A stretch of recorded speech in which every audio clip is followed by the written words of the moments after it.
भोजपुर जिला समाहरणालय पर अति पिछड़ा आरक्षण सुरक्षित रखने तथा रोहिणी आयोग का रिपोर्ट पूरे देश में लागू करने को लेकर एक दिवसीय धरना का आयोजन किया गया। अधिकार बचाओ न्याय बचाओ मोर्चा के बैनर तले यह धरना का आयोजन किया गया, जिसकी अध्यक्षता राजेंद्र गुप्ता ने की।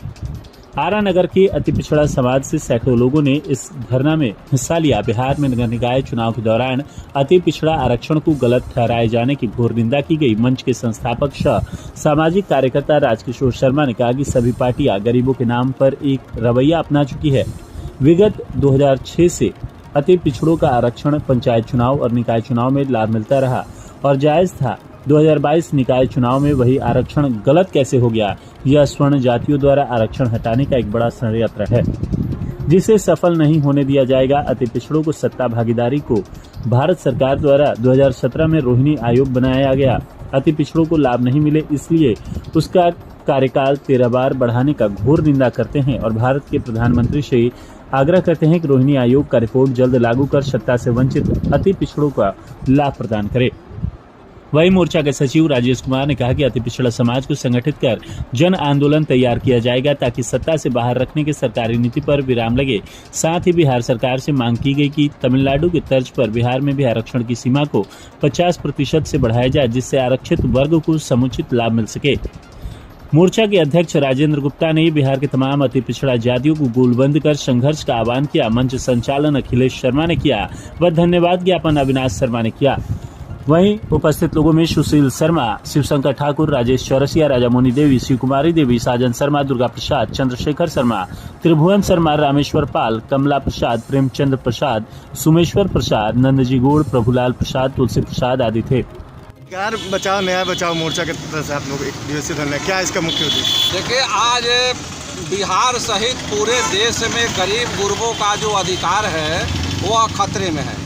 साथ ही न्याय भी खतरे में हो चुका है। जिनके पास रुपया नहीं है, पैरवी नहीं है, पावर नहीं है, उनको समय अनुसार न्याय मिलना बंद हो चुका है।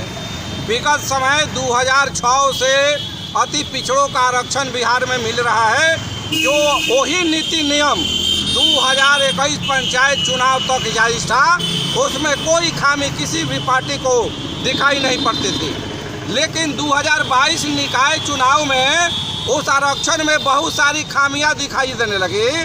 किया हुआ नॉमिनेशन रद्द हो गया, अति पिछड़ों का आरक्षण खतरे में पड़ गया है, जिसको लेकर बिहार सरकार ढोल मुल रवैया अपनाए हुए है।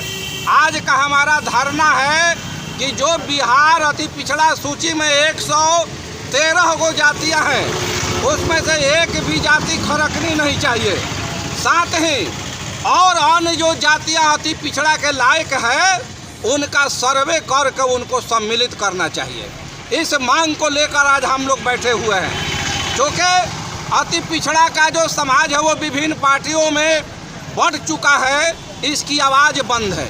लेकिन हम लोग यहाँ बैठकर सरकार से निवेदन करने आए हैं, सरकार का समर्थन करते हैं कि आपने जो किया था वो कतई गलत नहीं था। हाँ, किसी को नहीं मिला है उस लायक है तो आप दीजिए। हमारी दूसरी मांग है कि 2017 में नरेंद्र मोदी जी अति पिछड़ों को सत्ता में भागीदारी के लिए रोहिणी आयोग बनाए थे, जिसका कार्यकाल 13 बार बढ़ाया गया है। वो इस तरह की बात नहीं हो। मैं निवेदन करूंगा कि देश सबका है, देश पर जन जन का अधिकार है।